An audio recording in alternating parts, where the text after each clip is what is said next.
പിതാവും പുത്രനും പരിശുദ്ധാത്മാവുമായ ത്രിയേക ദൈവത്തിന്റെ തിരുനാമത്തിന് എന്നേക്കും മഹത്വമുണ്ടായിരിക്കട്ടെ.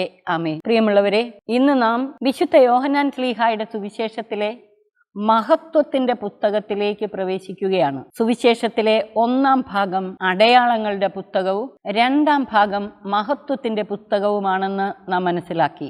1:19 മുതൽ 12:50 വരെ അടയാളങ്ങളുടെ പുസ്തകം, 13:1 മുതൽ 20:31 വരെ മഹത്വത്തിന്റെ പുസ്തകമാണ്.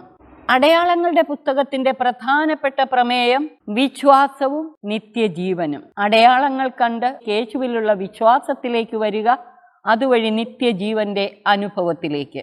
എന്നാൽ മഹത്വത്തിന്റെ പുസ്തകത്തിന്റെ പ്രധാന പ്രമേയം ദൈവസ്നേഹം. വിശ്വാസത്തിന്റെ സ്ഥാനത്ത് ദൈവസ്നേഹം. വിശ്വാസം സ്നേഹമായി വളരുന്നു. നിത്യജീവൻ എന്നതിന് പകരം പരസ്പരം അധിവസിക്കുന്ന അനുഭവം. ദൈവവും മനുഷ്യനും പരസ്പരം അധിവസിക്കുന്ന അനുഭവം. Mutual indwelling experience. So love and indwelling, സ്നേഹവും ഇൻഡ്വെല്ലിംഗ് അനുഭവവുമാണ് മഹത്വത്തിന്റെ പുസ്തകത്തിന്റെ പ്രധാനപ്പെട്ട പ്രമേയം. മറ്റൊരു പ്രധാന കാര്യം, അടയാളങ്ങളുടെ പുസ്തകം പൊതുവെ എല്ലാവരോടുമായിട്ടാണ് അഭിസംബോധന ചെയ്തിരിക്കുന്നത്.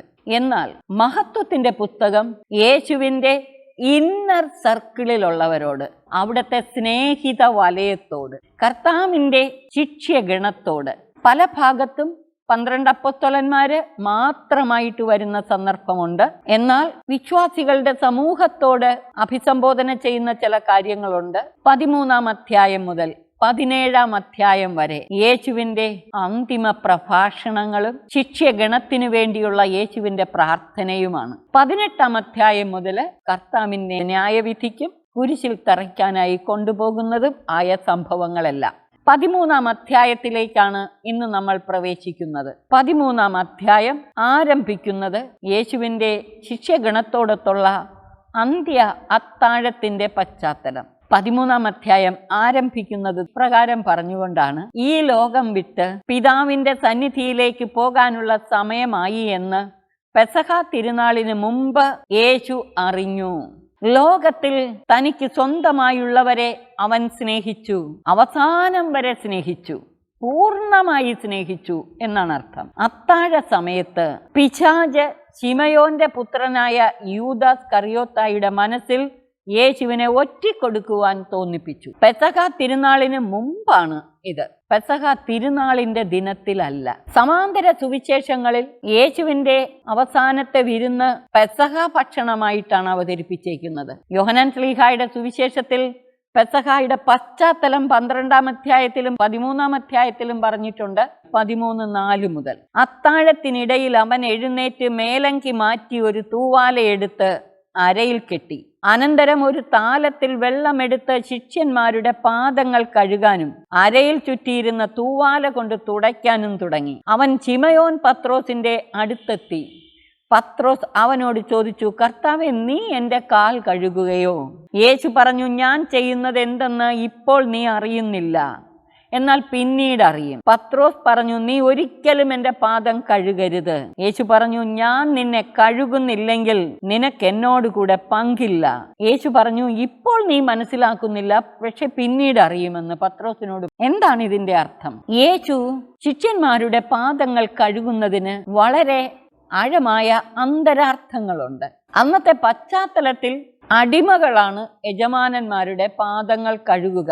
വിരുന്നിനൊക്കെ വരുമ്പോൾ അടിമകൾ യജമാനന്മാരുടെ പാദങ്ങൾ കഴുകും. ഇവിടെ യജമാനൻ ദാസരുടെ പാദങ്ങൾ കഴുകുകയാണ്. അന്നുണ്ടായിരുന്ന സംസ്കാരത്തിൽ നിന്ന് വ്യത്യസ്തമായി യേശു ആ പാരമ്പര്യത്തിന് വ്യത്യാസം വരുത്തുന്നു. ഇതും ഒരു മുൻ സൂചനയാണ്. മുൻ സൂചന എന്ന് പറയാൻ കാരണം, യേശുവിൻ്റെ കുരിശു മരണത്തിലൂടെ നാം എല്ലാവരും പാപത്തിൽ നിന്ന് മോചിതരാകുകയാണ്. നമ്മുടെ പാപമാലിന്യങ്ങൾ കഴുകിക്കളയുന്നതിനെ കുറിച്ചാണ്. കർത്താവിൻ്റെ രക്തം ചിന്തലിലൂടെ, തൻ്റെ തിരുരക്തത്താൽ, തൻ്റെ മരണത്താൽ നമ്മുടെ പാപത്തിന് പരിഹാരം ചെയ്യുന്നു, പാപങ്ങൾ കഴുകിക്കളയുന്നു. അതാണ് ഇവിടുത്തെ അർത്ഥം. സാധാരണ ജലം കൊണ്ട് പാദം കഴുകുന്ന ഒരു ശുശ്രൂഷയാണ് യേശു ഇവിടെ ചെയ്യുന്നതെങ്കിലും ഇതിന് അതിൽ നിന്ന് വ്യത്യസ്തമായ അന്തരാർത്ഥമുണ്ട്. യേശുവിൻ്റെ പീഡാനുഭവത്തിലൂടെയും കുരിശുമരണത്തിലൂടെയും വിശ്വാസികളുടെ സമൂഹം, ദൈവജനം പാപത്തിൽ നിന്ന് വിമോചിതരാകുന്നു. ആ കഴുകലിനെ കുറിച്ചാണ് പറയുന്നത്. പത്രോസ്, നീ എൻ്റെ പാദം കഴുകണ്ട എന്ന് പറഞ്ഞപ്പോൾ യേശു പറഞ്ഞു, ഞാൻ കഴുകുന്നില്ലെങ്കിൽ നിനക്ക് എന്നോടുകൂടി പങ്കില്ല. അപ്പോൾ ശിമയോൻ പത്രോസ് പറഞ്ഞു, കർത്താവേ, എങ്കി എൻ്റെ പാദങ്ങൾ മാത്രമല്ല കരങ്ങളും ശിരസും കൂടി കഴുകണമേ. യേശു പറയുന്നത് എന്താണെന്ന് പത്രോസ് മുഴുവനായിട്ട് മനസ്സിലാക്കുന്നില്ല. യേശു തൻ്റെ മരണത്തെക്കുറിച്ച്, അതുവഴി നമ്മുടെ പാപങ്ങൾക്ക് പരിഹാരം ചെയ്യുന്നതിനെ കുറിച്ചാണ് പറയുന്നത്. യേശു പത്രോസിനോട് പറഞ്ഞു, കുളി കഴിഞ്ഞവന്റെ കാലുകൾ മാത്രമേ കഴുകേണ്ടതുള്ളൂ, അവൻ മുഴുവൻ ശുചിയായിരിക്കും. നിങ്ങളും ശുദ്ധിയുള്ളവരാണ്, അപ്പൊ അതുകൊണ്ട് കാലുകൾ മാത്രം കഴുകിയാൽ മതിയെന്ന്. പക്ഷേ എല്ലാവരുമല്ല. തന്നെ ഒറ്റിക്കൊടുക്കാനിരിക്കുന്നവൻ ആരെന്ന് അവൻ അറിഞ്ഞിരുന്നു. അതുകൊണ്ടാണ് നിങ്ങളിൽ എല്ലാവരും ശുദ്ധിയുള്ളവരല്ല എന്ന് അവൻ പറഞ്ഞത്. അവരുടെ പാദങ്ങൾ കഴുകിയതിന് ശേഷം അവൻ മേലങ്കി ധരിച്ച് സ്വസ്ഥാനത്തിരുന്ന് അവരോട് പറഞ്ഞു, ഞാൻ എന്താണ് നിങ്ങൾക്ക് ചെയ്തതെന്ന് നിങ്ങൾ അറിയുന്നുവോ? നിങ്ങൾ എന്നെ ഗുരുവെന്നും കർത്താവെന്നും വിളിക്കുന്നു. അത് ശരി തന്നെ, ഞാൻ ഗുരുവും കർത്താവുമാണ്. നിങ്ങളുടെ കർത്താവും ഗുരുവുമായ ഞാൻ നിങ്ങളുടെ പാദങ്ങൾ കഴുകിയെങ്കിൽ നിങ്ങളും പരസ്പരം പാദങ്ങൾ കഴുകണം. എന്തെന്നാൽ ഞാൻ നിങ്ങൾക്ക് ചെയ്തതുപോലെ നിങ്ങളും ചെയ്യേണ്ടതിന് ഞാൻ നിങ്ങൾക്കൊരു മാതൃക നൽകിയിരിക്കുന്നു. യേശു കാണിച്ചു തന്ന മാതൃക പരസ്പരം മറ്റുള്ളവരുടെ പാപങ്ങൾക്ക് പരിഹാരം ചെയ്യുന്ന പരിഹാരത്തിന്റെ ജീവിതം നയിക്കണം. പാപമോചനത്തിന് മറ്റുള്ളവർക്ക് എളിയ ശുശ്രൂഷ ചെയ്യാനും യേശുതമ്പുരാൻ തൻ്റെ കുരിശുമരണത്തിലൂടെ നമ്മുടെ പാപങ്ങൾക്ക് പരിഹാരം ചെയ്യുന്നത് പോലെ, നമ്മെ കഴുകി വെടിപ്പാക്കുന്നത് പോലെ, നമ്മളും അനേകരുടെ പാപങ്ങൾക്ക് പരിഹാരം ചെയ്തുകൊണ്ട് മറ്റുള്ളവരെ കഴുകി വെടിപ്പാക്കാൻ തക്കവിധം നമ്മുടെ സഹനങ്ങളും ത്യാഗങ്ങളും സമർപ്പിക്കണം. അതാണ് യേശു പറയുന്നതിൻ്റെ അർത്ഥം. തുടർന്ന് 16-ാം വാക്യത്തിൽ യേശു പറയുന്നു, സത്യം സത്യമായി ഞാൻ നിങ്ങളോട് പറയുന്നു, ഭൃത്യൻ യജമാനനേക്കാൾ വലിയവനല്ല, അയക്കപ്പെട്ടവൻ അയച്ചവനേക്കാളും വലിയവനല്ല. ഈ കാര്യങ്ങൾ അറിഞ്ഞ് നിങ്ങൾ ഇതനുസരിച്ച് പ്രവർത്തിച്ചാൽ അനുഗ്രഹീതർ. കർത്താവ് പറഞ്ഞ കാര്യങ്ങൾ അറിഞ്ഞ് അതനുസരിച്ച് പ്രവർത്തിക്കുന്നവർ അനുഗ്രഹീതർ. ബൈബിളിൽ അനുഗ്രഹീതരെ കുറിച്ച്, ഭാഗ്യവാന്മാരെ കുറിച്ച് പല ഭാഗത്ത് പറഞ്ഞിട്ടുണ്ട്. അനുഗ്രഹീതരെന്നും ഭാഗ്യവാന്മാരെന്നും പറയുന്നത് ഒരേ അർത്ഥത്തിലാണ്. അതിലൊരു ഉദാഹരണമാണ് ഇവിടെ. യേശു പറയുന്നു, ഈ കാര്യങ്ങൾ അറിഞ്ഞ് നിങ്ങൾ ഇതനുസരിച്ച് പ്രവർത്തിച്ചാൽ അനുഗ്രഹീതർ. നിങ്ങൾ എല്ലാവരെയും കുറിച്ചല്ല ഞാനിത് പറയുന്നത്, ഞാൻ തെരഞ്ഞെടുത്തവരെ എനിക്കറിയാം. എൻ്റെ അപ്പം ഭക്ഷിക്കുന്നവൻ എനിക്കെതിരെ കുതികാൽ ഉയർത്തി എന്ന തിരുവെഴുത്ത് പൂർത്തിയാകേണ്ടിയിരിക്കുന്നു. സങ്കീർത്തനം 41:9. സങ്കീർത്തകൻ പറയുന്ന വാക്ക് യേശുവിൽ നിറവേറേണ്ടിയിരിക്കുന്നു എന്ന്. എൻ്റെ അപ്പം ഭക്ഷിക്കുന്നവൻ എനിക്കെതിരെ കുതികാൽ ഉയർത്തി എന്ന തിരുവെഴുത്ത് പൂർത്തിയാകേണ്ടിയിരിക്കുന്നു. അത് സംഭവിക്കുമ്പോൾ ഞാൻ തന്നെ എന്ന് നിങ്ങൾ വിശ്വസിക്കേണ്ടതിനാണ് സംഭവിക്കുന്നതിന് മുമ്പ് തന്നെ ഞാൻ നിങ്ങളോട് പറയുന്നത്. സത്യം സത്യമായി ഞാൻ നിങ്ങളോട് പറയുന്നു, ഞാൻ അയക്കുന്നവനെ സ്വീകരിക്കുന്നവൻ എന്നെയാണ് സ്വീകരിക്കുന്നത്. എന്നെ സ്വീകരിക്കുന്നവൻ എന്നെ അയച്ചവനെ സ്വീകരിക്കുന്നു. തന്നെ അയച്ച പിതാവിൻ്റെ ഇഷ്ടം അവിടുന്ന് ചെയ്യുന്നു. എന്നെ സ്വീകരിക്കുന്നവൻ എന്നെ അയച്ചവനെ സ്വീകരിക്കുന്നു. യേശുവിനെ സ്വീകരിക്കുന്നവർ പിതാവിനെ സ്വീകരിക്കുന്നു എന്നർത്ഥം. അതുപോലെ യേശു അയക്കുന്ന ശിഷ്യരെ സ്വീകരിക്കുന്നവർ യേശുവിനെ സ്വീകരിക്കുന്നു എന്നർത്ഥം. ഇത് പറഞ്ഞപ്പോൾ യേശു ആത്മാവിൽ അസ്വസ്ഥനായി. നമ്മൾ 11-ാം അധ്യായത്തിൽ കണ്ടു യേശുവിൻ്റെ ആത്മാവിലുള്ള അസ്വസ്ഥത. ലാസറിനെ ഉയർപ്പിക്കുന്നിടത്തും ആത്മാവിൽ യേശു നെടുവീർപ്പിട്ടു, കണ്ണുനീർ പൊഴിച്ചു. 12:27 മുതൽ 32 വരെയുള്ള വാക്യങ്ങളിൽ എൻ്റെ ആത്മാവ് വളരെയേറെ അസ്വസ്ഥമായിരിക്കുന്നെന്ന് പറഞ്ഞു. 12:27 മുതൽ 32 വരെയുള്ള വാക്യങ്ങൾ സമാന്തര സുവിശേഷങ്ങളിൽ യേശുവിൻ്റെ ഗെത്സമേനിൽ രക്തം വിയർക്കുന്ന സംഭവത്തെക്കുറിച്ചുള്ള വിവരണത്തിന് പകരമാണ്. യോഹന്നാന്റെ സുവിശേഷത്തിൽ ഗെത്സമേൻ വിവരണം ഇല്ല. ഇവിടെ 13-ാം അധ്യായത്തിൽ വീണ്ടും 21-ാം വാക്യത്തിൽ യേശു ആത്മാവിൽ അസ്വസ്ഥനായി.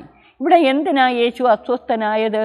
തൻ്റെ കൂടെ നടന്ന യൂദാസിൻ്റെ വഞ്ചനയെക്കുറിച്ച് ഓർത്തപ്പോൾ, അവൻ്റെ പാപത്തിൻ്റെ കാഠിന്യത്തെയും അതിൻ്റെ പരിണിത ഫലത്തെയും ഓർത്തപ്പോൾ. യേശുവിൻ്റെ അസ്വസ്ഥത മനുഷ്യ പാപത്തെ ഓർത്താണ്. യേശു രക്തം വിയർത്തത് മനുഷ്യ രക്ഷയ്ക്കായി വന്ന തന്നെ മനുഷ്യൻ കുരിശിലേറ്റുക വഴി അവരുടെ പാപത്തിൻ്റെ കാഠിന്യം വർദ്ധിക്കുന്നു. അതുകൊണ്ടാണ് യേശു അസ്വസ്ഥനായത്. താൻ എന്തിനു വേണ്ടി വന്നോ അത് പൂർത്തിയാക്കാൻ പറ്റുന്നില്ലെന്ന് മാത്രമല്ല, മനുഷ്യന്റെ പാപകാഠിന്യം കൂടുതൽ വർദ്ധിക്കുന്നു. 20-ാം വാക്യത്തിന്റെ അവസാനം യേശു പറഞ്ഞു, സത്യം സത്യമായി ഞാൻ നിങ്ങളോട് പറയുന്നു, നിങ്ങളിൽ ഒരുവൻ എന്നെ ഒറ്റിക്കൊടുക്കും. അപ്പോൾ യേശു ആത്മാവിൽ അസ്വസ്ഥനായത് എന്തുകൊണ്ടാ? കൂടെ നടന്ന യൂദാസ് തന്നെ ഒറ്റിക്കൊടുക്കുന്നതോർത്ത്. അവൻ ആരെപ്പറ്റി പറയുന്നു എന്നറിയാതെ ശിഷ്യന്മാർ ആകുലചിത്തനായി പരസ്പരം നോക്കി. ശിഷ്യന്മാരിൽ ഒരുവൻ, അതായത് യേശു സ്നേഹിച്ചിരുന്നവൻ, യേശുവിൻ്റെ വക്ഷത്തിലേക്ക് ചാരിക്കിടന്നുകൊണ്ട് യേശുവിനോട് ചോദിച്ചു, കർത്താവേ, ആരാണത്? അങ്ങയെ ഒറ്റിക്കൊടുക്കുന്നത് ആരാണ്?